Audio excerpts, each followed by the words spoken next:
안녕하세요. 채굴의 모든 건 뭉스마인입니다. 자, 오늘은 채굴스쿨 에피소드 2편 채굴 부품 편입니다. 자, 전 시간에 우리가 채굴에 대한 전략을 좀 알아봤고요. 이제 본격적으로 채굴을 시작하려면 채굴기, 한마디로 채굴 부품들을 구입을 해야겠죠. 그래서 시작하기에 먼저 앞서서 제가 저번부터 좀 말씀을 드리긴 했지만, 채굴은 적어도 조립 PC를 직접 만들 수 있거나 아니면 운영체제 설치 등을 좀 최소한 그 정도는 하실 줄 알아야지 시작하시는 게 좋습니다. 그게 어려우신 분들은 사실은 포기하셨으면 좋겠어요. 저는 안 하시는 게 저는 맞다고 봅니다. 채굴 쪽은. 자, 그래도 굳이 하시겠다면 적어도 조립 PC 정도는 마스터 하시고 이 영상을 보시길 바랍니다. 또한 구글링하고 번역기를 잘 활용하실 줄 아셔야 돼요. 이 채굴 쪽 마이너나 풀, 또 오버세팅 값 같은 것들은 사실은 국내보다는 해외가 자료가 훨씬 더 많아요. 자, 그래서 구글 검색을 통해서 자료를 수집하고 또 영어로 된 글들을 번역해서 우리가 내용들을 좀 파악해야 되는데, 국내에 있는 자료만으로도 채굴은 가능은 하긴 해요. 하지만 이제 성능이 향상되거나 특히 요즘 같은 상황에서는 LHR이 계속 뚫려가고 있는 상황이죠. 채굴 락이 걸려 있는 게. 자, 이런 것들 최신 버전을 우리가 적용하려면 적어도 구글링하고 번역기를 돌리는 그 정도의 노력은 분명히 필요합니다. 자, 그래서 그 정보들을 빠르게 파악하려면 어쨌든 그 정보 검색하는 능력이 뛰어날수록 유리해요. 그래서 뭐 인터넷에 이런 것들 잘 찾아보고 검색하시는 분들, 그런 분들이 굉장히 유리합니다. 자, 그리고 우리가 이제 핑거 프린세스 뭐 이렇게도 말을 하죠. 사실 그 검색보다 이 단톡방이나 커뮤니티에 질문부터 하시는 분들을 일컫는 말이긴 한데, 찾아보기도 전에 먼저 질문부터 하고 남들이 대신 찾아주길 좀 바라는 분들, 이런 분들은 사실은 채굴에 맞지 않습니다. 좋은 자세는 아니에요. 네. 물론 운이 좋아서 그 질문으로 어떤 해결책을 찾았다 하더라도 다음에 또 어떤 문제가 발생했을 경우에는 질문으로 해결이 안 될 가능성이 커요. 그렇기 때문에 채굴은 굉장히 폐쇄적인 시장이에요. 물론 지금은 이제 좀 많이 오픈되어 있긴 하지만 폐쇄적인 시장이다 보니까 본인이 어떤 문제가 생겼을 때 검색을 하고 찾아보고 이런 것들이 선행되어야 되는데, 그런 부분들이 좀 두려우신 분들은 채굴보다는 다른 걸 선택하시는 게 낫다고 봐요. 다시 한번 말씀드리지만 채굴은 적어도 조립 PC를 맞출 정도의 실력과 구글링 등의 정보 검색 능력을 갖춘 사람만 시도하시길 바랍니다. 자, 그럼 본격적으로 이제 시작해 볼게요. 자, 용어부터 좀 정리를 할게요. 우리가 채굴기라고 하는 건 보통 채굴을 하기 위한 모든 부품들이 조립 완료된 상태의 기기를 말합니다. 자, 반본체는 그래픽 카드를 제외한 나머지 부품들의 합을 말해요. 그래픽 카드만 빠진 거죠, 채굴기에서. 자, 그리고 보드셋은 보통 보드와 램, CPU 이 세 가지를 결합한 형태를 말합니다. 자, 그리고 우리가 흔히 이제 말하는 6웨이, 4웨이, 8웨이 이런 웨이에 대한 얘기는 이 한 채굴기에 그래픽 카드를 몇 개를 달았는지를 따라서 그 웨이를 얘기하는 거예요. 4웨이라고 하는 건 그래픽 카드가 4개 달려있다는 얘기고요. 6웨이는 6개가 달려있다는 얘기인 거죠. 자, 채굴기는, 이 채굴기는 지금 현재 4웨이짜리 채굴기인데, 채굴기는 우리가 보통 지금 보시면 CPU, 메모리, 램이라고 하죠. 램, 그다음에 메인보드, 그리고 이 그래픽 카드, 그리고 이 그래픽 카드를 이 보드에 좁은 공간에 전부 다 설치를 할 수 없기 때문에 이걸 연장해주는 역할을 하는 라이저 카드, 라이저 카드, 그리고 부팅 장치. 저는 SSD를 쓰고 있고요. 뭐 하이브나 다른 OS를 쓰시는 분들은 USB를 선택하실 수도 있겠죠. 그리고 전원 스위치, 그리고 이 전체적인 걸 채굴기 케이스라고 하고요. 그다음에 여기 파워, 이렇게 총 9가지 필수 부품으로 이루어져 있습니다.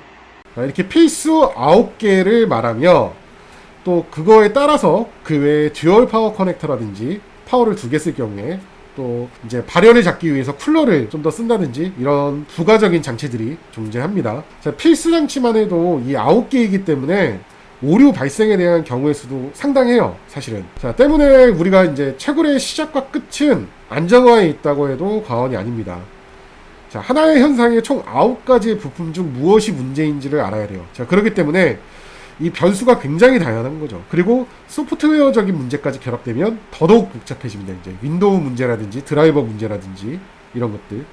자, 그럼에도 불구하고 우리보다 먼저 앞서 이 채굴을 시작하신 선배들의 노하우가 있으니까 또 너무 걱정하기보다는 내가 지금 벌어진 현상을 잘 파악하는 게 중요해요. 어떤 현상인지. 자, 우리가 이제 커뮤니티나 어디 내가 해보다 안 될 때 혹은 검색을 할 때 가장 중요한 게 현상이에요. 내가 지금 어떤 문제가 있는지를 정확하게 파악해야 검색도 할 수 있는 거고 질문도 할 수 있는 거죠. 그냥 단순히 채굴기가 안 돼요, 채굴이 안 돼요, 이 질문이 정말 광범위하고 어려운 질문이에요. 내가 어디서부터 어떻게 했고 어떻게 진행을 했는데 어떤 오류가 뜨면서 혹은 어떻게 되면서 안 된다라고 정확하게 명시를 해줘야 검색하기도 편하실 거고, 또 질문을 했을 때 답변 받는 사람도 대답을 해주기가 편합니다. 간략하게 설명할수록 대답하기가 점점 어려워져요. 스무고개도 아니고 맞추라는 식의 어떤 질문은 대부분 답변을 안 해주실 거예요. 그렇기 때문에 정확하게 뭐 육하 원칙에 따라서 정확하게 나열을 해주시는 게 가장 좋습니다. 그래서 현상을 파악하는 게 가장 중요하고요.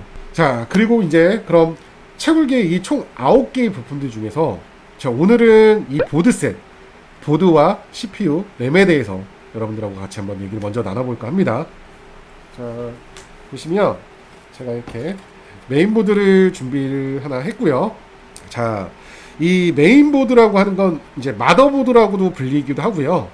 채굴에서 이제 웨이수, 한마디로 그래픽을 몇 개 낼 수 있는지를 결정해주는 핵심적인 부품이죠. 자, 우리가 채굴기를 구성할 때 웨이수를 중요하게 생각하는 이유가 뭐냐면 한마디로 4웨이보다 6웨이, 6웨이보다 8웨이 이렇게 웨이수가 많아질수록 우리가 지출하는 비용이 낮아지기 때문이에요. 자, 보드 하나에 그래픽 하나를 연결해서 1웨이로 쓰셔도 돼요. 채굴기는 뭐 웨이수가 1A라고 해서 채굴기가 아닌 게 아니죠. 1A로 채굴을 하셔도 되는데 그렇게 하게 되면 그만큼 보드값과 CPU, 램, 또 파워 등의 지출이 많아지기 때문에 우리가 반본체 하나에 최대한 많은 그래픽을 연결해서 웨이수를 높여나가는 게 우리 지출을 줄일 수 있는 거예요, 처음에. 자, 그렇기 때문에 우리가 뭐 4웨이, 6웨이, 8웨이 뭐 이렇게 가는 겁니다. 자, 그러면 여기서 드는 의문점 하나는 웨이수가 무조건 많으면 이득이냐? 그럼 무조건 12웨이, 16웨이, 뭐 24웨이 이런 게 좋은 거 아닌가? 라고 생각할 수도 있는데, 자, 가격 면에선 그럴 수 있어요. 하지만 또 안정성 면에서는 그렇지 않을 수도 있어요. 이유가 뭐냐면 웨이수가 많으면 그래픽카드 하나의 문제로 인해서 나머지 전체가 올스톱 될 수도 있거든요. 그래서 그래픽의 종류에 따라서 우리가 이제 발열 때문에 또 많은 웨이수를 가지지 못할 수도 있어요. 좀 예를 들면 제가 몇 가지 설명을 드리면 DDR6X, 한마디로 그래픽카드에 들어가 있는 메모리가 DDR6X를 쓰는 제품들, 3070 Ti 윗급들부터는 DDR6X를 쓰는데 이 제품들이 발열이 굉장히 심해요. 이 발열이 심한 제품들은 대체로 4웨이를 구성합니다. 발열 때문에 간격을 좀 벌려주려고요. 뭐 RTX 3070 Ti, 3080, 3080 Ti, 3090 이런 것들이 있을 거고요. 그 다음에 이제 중형 크기의 일반 제품들, 이런 것들은 6A가 가능하죠. 뭐 RTX 3060부터 3060, RTS 뭐 3060 Ti, 3070, 라데온 계열 쪽은 6700XT, 6800XT 이런 것들. 그리고 이제 발열이 적은 소형 제품들, 이런 것들은 보통 8A에서 12A까지 구성합니다. 이유가 또 얘네들은 해시값이 낮기 때문에 이렇게 8A, 12A를 구성해줘야 중형 크기의 3070이나 3060 뭐 이런 그래픽카드의 6A와 해시값이 동일해요. 자, 그래서 GTX 1660 슈퍼, 1660 Ti나 또 아니면 라데온 계열 쪽은 RX 6600이나 6600XT들, 이런 것들이 일반적이죠. 물론 제가 지금 예시를 드린 게 정답은 아니에요. 정답은 아니지만 아까도 말씀드렸지만 이제 앞서서 많은 선배님들이 우리가 채굴을 했잖아요. 기존에 먼저 앞서 걸어가신 분들이 이렇게 구성을 하는 건 다 이유가 있는 겁니다. 자, 물론 죽어도 나는 3060 12 할 거야. 반본체도 아끼고 파워도 아끼고 뭐 다 아낄 거야. 물론 파워를 아끼는 건 아니겠죠. 그만큼 파워가 많이 들어가긴 하지만 어쨌든 뭐 난 죽어도 12를 할 거다 하셔도 돼요. 하셔도 됩니다. 근데 이제 하시게 되면 발열과 이제 관리에 아마 피똥을 쌓으실 겁니다. 자, 그 다음부터는 이게 왜 이렇게 해야 되는구나 라는 걸 깨닫게 되실 거예요. 자, 그럼 내가 어떤 그래픽으로 몇 A를 할 거냐에 따라서 보드가 달라지겠죠. 자, 보통은 6A, 8A, 12A 이런 보드들을 많이 쓰세요. 자, 4A만 내가 할 거라 하더라도 6A 이상의 보드를 구입하시는 분들이 많습니다. 이유가 뭐냐면 추후에 내가 그래픽 카드를 변경하더라도, 지금은 4A를 쓰고 있지만 나중에 변경해서 저사양으로 맞추더라도 6A로 구성할 수 있기 때문이죠. 그때 가서는 보드는 교체 안 해도 되니까요. 자, 그래서 최소 6A 이상의 보드들을 많이 구입하는 거예요. 자, 그럼 우리가 이제 알아봐야 되는 거는 기본적으로 PCI 슬롯.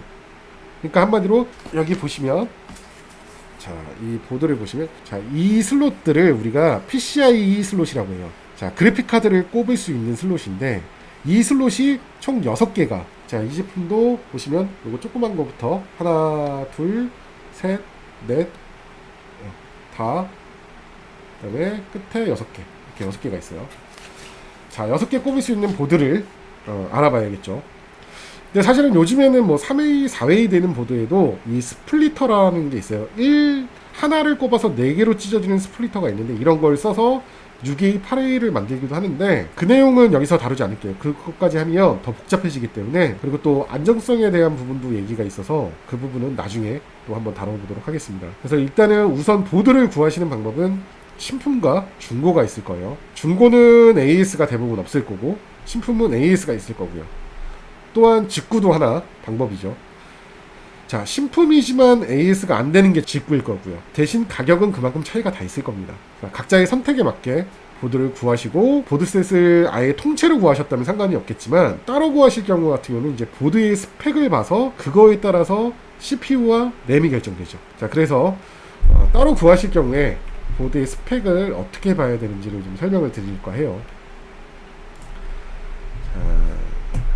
자, 이 채굴기는 제가 이따 설명 한번 드릴까 했는데 MB 마이너가 이번에 39.7 버전, 신버전이 나왔죠. 그래서 LHR 버전들을 뚫었어요. 74%까지. 3080 Ti를 4개 지금 현재 돌리고 있는 상황입니다.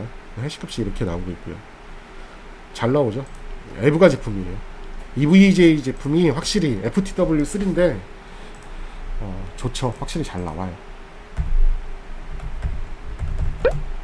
자, 이제 다나와에 들어가시면, 저는 다나와라는 사이트를 대부분 잘 이용합니다. 여러분들도 채굴을 시작하실 거면 이제 앞으로 다나와라는 사이트와 친해지실 필요가 있어요.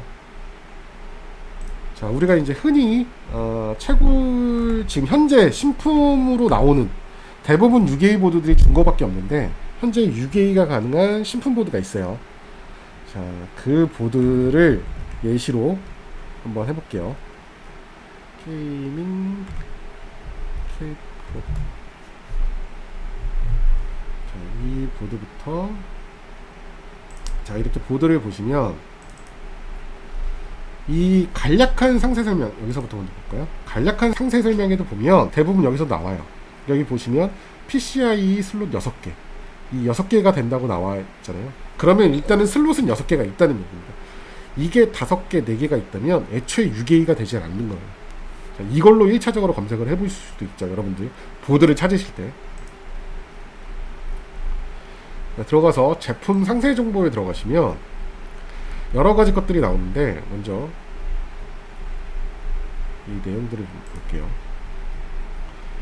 이제 보통 처음 소개에 이렇게 이제 상세 설명들이 나와요. 보시면, 자, 이 보드는 AMD CPU를 쓰는 보드네요. AMD AM4 라이젠 어쩌고 저쩌고 써있죠. 자, 이 CPU를, 이 보드에는 AMD CPU 중에 AM4라는 소켓을 가지고 있는 CPU를 사용하면 되는 겁니다. 다시 다나와에서 다시 볼게요. 다나와에서 컴퓨터 PC 부품 중에 CPU로 들어가 볼게요. 오늘 상세 검색에, 자, 소켓 구분이 있어요. 여기 소켓 구분 보시면 AMD AM4라고 되어 있죠. 자, 이걸 선택하시면 이 AM4를 쓸 수 있는 CPU들이 나열됩니다. 자, 여기서 낮은 가격 순으로 보면 200G가 있죠. 자, 이 제품이 저 보드와 사용 가능한 CPU입니다. 이 밑으로 나오는 제품도 전부 다 사용 가능해요. AM4기 때문에. 자, 근데 우리가 채굴에 비싼 CPU를 쓸 필요는 없기 때문에 200G나 3000G를 쓰는 겁니다. 제 경험상 200G는 좀 너무 느리고요. 3000G 정도는 써줘야 좀 괜찮은 것 같긴 해요. 근데 뭐 이거는 저의 선택이니까 정답은 아닙니다. 200G를 쓰셔도 상관은 없어요. 자, 이렇게 쓰셔야 되고요. 자, 메모리 보시면 DDR4. 자, DDR4, DDR3 메모리가 있고 DDR4 메모리가 있어요. 이제 DDR5도 나올 건데 DDR4 메모리를 써야 됩니다. 이거에 맞춰서 CPU와 메모리가 결정이 되어졌죠, 이미. 자, 그리고 이게 이제 좀 어려운 얘기인데 인텔 거 보드는 그나마 상관없는데 AMD 보드는 어떤 특정 조건을 맞춰야지만 6A가 가능한 경우도 있어요. 자, 보시면 여기 보통 확장 슬롯 이곳에 보시면 여기 내용들이 나옵니다. 자, 여기 가장 중요한 내용이 써있죠. M.2 원 소켓을 사용하면 PCIe 4번 슬롯은 비활성화 됩니다. 한마디로 PCIe 슬롯, 아까 보여드린 이 PCIe 슬롯이 자 1번, 2번, 3번, 4번 뭐 이렇게 나눠져 있다면 우리가 M.2 한마디로 그 SSD 빠른 SSD M.2 소켓을 여기를 쓰게 되면 네 번째 슬롯이 비활성화가 된다는 얘기예요. 그러니까 사용할 수가 없다는 얘기죠. 그렇게 되면 M.2 SSD를 쓰게 되면 6A를 구성할 수가 없다는 얘기입니다. 그러면 어떻게 되냐? 일반 SSD를 쓰면 돼요. SATA. 자, 이런 특정 조건들이 있을 수 있어요. 그래서 이 특정 조건들을 채워야지만 6A가 가능할 수도 있습니다. 그래서 보드를 보실 때 항상 이런 조건들까지 같이 잘 보셔야 6A가 가능한지 확인하실 수 있고요.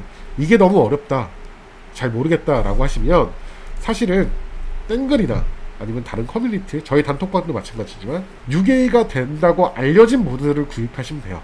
그러면 좀 더 쉽죠. 자, 그러면 CPU는 이렇게 잡고 램은 이렇게 잡고 또 6A 구성 조건에 대한 것도 제가 설명을 드렸습니다. 자, 이 조건만 맞춘다고 해서 무조건 100% 6A가 되는 건 아니에요. 또 별도로 또 바이오스 설정을 해줘야 되는 경우가 허다합니다. 자, 근데 우선은 그 부분은 나중에 다시 제가 설명을 드린다 하더라도 하드웨어적인 부분은 최소한 이 조건을 전부 다 만족해야 6A가 가능한 겁니다. 바이오스 관련해서는 제가 추후에 다시 한번 다뤄보도록 할게요. 자, 그러면 우선은 이렇게 채굴기 구성 부품 중 보드와 CPU, 램에 대한 설명은 제가 끝났어요.